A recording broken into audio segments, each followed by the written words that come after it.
ایک دفعہ کا ذکر ہے کہ ایک گاؤں میں 3 سادہ لو دوست رہتے تھے۔ ایک دن وہ تینوں گاؤں میں آنے والے راستے میں بیٹھے تھے اور خوش گپیاں لگا رہے تھے کہ وہاں سے ایک عورت کا گزر ہوا اور اس نے وہاں سے گزرتے ہوئے ان کو سلام کر دیا اور اپنی منزل کی طرف چل پڑی۔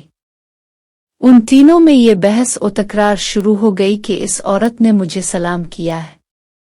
تکرار کرتے کرتے انہیں ہاتھا پائی شروع ہو گئی۔ اسی دوران گاؤں کے کچھ لوگ بھی اکٹھے ہو گئے اور ان سے لڑائی کا سبب پوچھا تو انہوں نے کہا کہ ایک عورت یہاں سے گزر کر گئی ہے اور اس نے سلام کیا تھا۔ تواب ہم تینوں کا یہ کہنا ہے کہ اس عورت نے مجھے سلام کیا، لیکن ہمارے درمیان اب یہ فیصلہ نہیں ہو رہا کہ اس عورت نے کس کو سلام کیا ہے۔ وہاں موجود ایک سمجھدار آدمی نے کہا کہ اس کا تو ایک ہی حل ہے کہ تم اسی عورت سے جا کر پوچھو کہ اس نے کس کو سلام کیا ہے۔ یہ سن کر ان تینوں کے ساتھ گاؤں کے چند لوگ بھی اس جانب بھاگ پڑے جس طرف وہ عورت گئی تھی، اور کافی دور جا کر اس عورت کو دیکھا اور چلانے لگے کہ راکو، ہم نے بہت ضروری بات کرنی ہے تم سے۔ یہ سن کر وہ خاتون رک گئی اور ان کے آنے پر بڑی حیرانگی سے پوچھا کہ ایسی کون سی بات ہے جو تم پوچھنا چاہتے ہو؟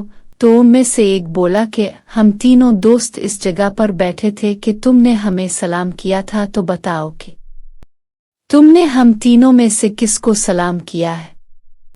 یہ سن کو وہ خاتون بہت حیران اور پریشان ہو گئی کہ میں اب ان میں سے کس کا نام لوں، تو اس نے جواب دیا کہ میرا سلام اس کے لیے ہے جو تم تینوں میں سے بڑا بے وقوف ہے، اور یہ کہہ کر وہاں سے چل پڑی۔ اس خاتون کے جانے کے بعد پھر ان تینوں میں بحث شروع ہو گئی کہ میں بڑا بے وقوف ہوں۔ یہی بحث کرتے کرتے وہ واپس اسی جگہ پر آ گئے جہاں اور لوگ بھی موجود تھے اور ان کا انتظار کر رہے تھے۔ وہاں پہنچنے پر جب ان دوسرے لوگوں کو پتہ چلا تو ان میں موجود کچھ سمجھدار لوگوں نے فیصلہ کیا کہ تم تینوں اپنی اپنی بیوقوفی کا قصہ سناؤ، تو پھر فیصلہ ہوگا کہ تم میں سے کون بڑا بے وقوف ہے۔ یہ سن کر وہاں موجود تمام لوگوں نے ایک گول دائرہ بنا لیا اور بڑے جوش و خروش سے ان کی بے وقوفیاں سننے کے لیے تیار ہو گئے۔ اب ان تینوں نے اپنی اپنی کہانی شروع کر دی۔ سب سے پہلے جو تھا، ہم اس کا نام الف رکھ لیتے ہیں، وہ کچھ یوں گو ہوا۔ الف اپنی کہانی سناتے ہوئے بولا کہ میں اپنی والدہ کے ساتھ گاؤں کے ساتھ اپنی زمینوں میں ہی گھر بنا کر رہتے تھے کہ ایک دن وہاں سے ایک نوسرباز شخص کا گزر ہوا جو گھوڑے پر سوار تھا۔ ہمارا گھر دیکھ کر رک گیا اور میری والدہ سے کہنے لگا کہ میں فلاں گاؤں کا زمیندار ہوں اور کسی کام سے آگے جا رہا ہوں، تمہارا گھر دیکھ کر یہاں رک گیا تاکہ کچھ دیر آرام کر لوں اور کچھ کھا پی لوں۔ یہ سن کر میری والدہ نے اس کو بٹھایا اور اس کے کھانے پینے کا بندوبست کرنے لگی۔ اس دوران میری والدہ سے اس شخص نے میرے بارے دریافت کیا کہ تم نے ابھی تک اس کی شادی نہیں کی؟ تو میری والدہ نے کہا کہ نہیں، ابھی تک کوئی رشتہ نہیں ملا کیونکہ ہم بہت غریب لوگ ہیں۔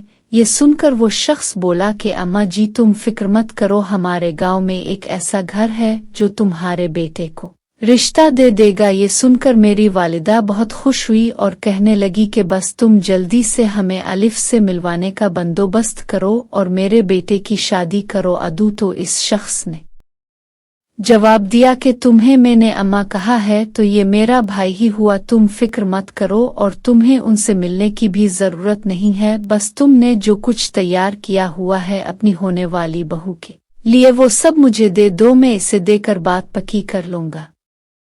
یہ سن کر میری والدہ نے اس کو وہ تمام اشیاء جو کتنے سالوں سے تھوڑی تھوڑی کر کے جمع کی تھیں سب کی سب ہنسی خوشی اس شخص کے حوالے کر دیں۔ خوشی میں نہ اس سے اس کا نام پوچھا نہ اس کے گاؤں کا پتہ پوچھا، اور وہ چلتا بنا جاتے جاتے میری سادہ لو والدہ سے کہنے لگا کہ میں دوبارہ آؤں گا، تم اس کی منگنی کے لیے تیاری کر رکھو۔ یہ سن کر میری والدہ اور خوش ہو گئی۔ میری والدہ دن رات پہلے سے دوگنی محنت کر کے کافی سارا سامان اکٹھا کر لیا کہ میں اپنی ہونے والی بہو کو منگنی پر یہ سب کچھ دوں گی، اور اپنی بہو آنے کے خواب دیکھنے لگی اور اس شخص کا انتظار کرنے لگی۔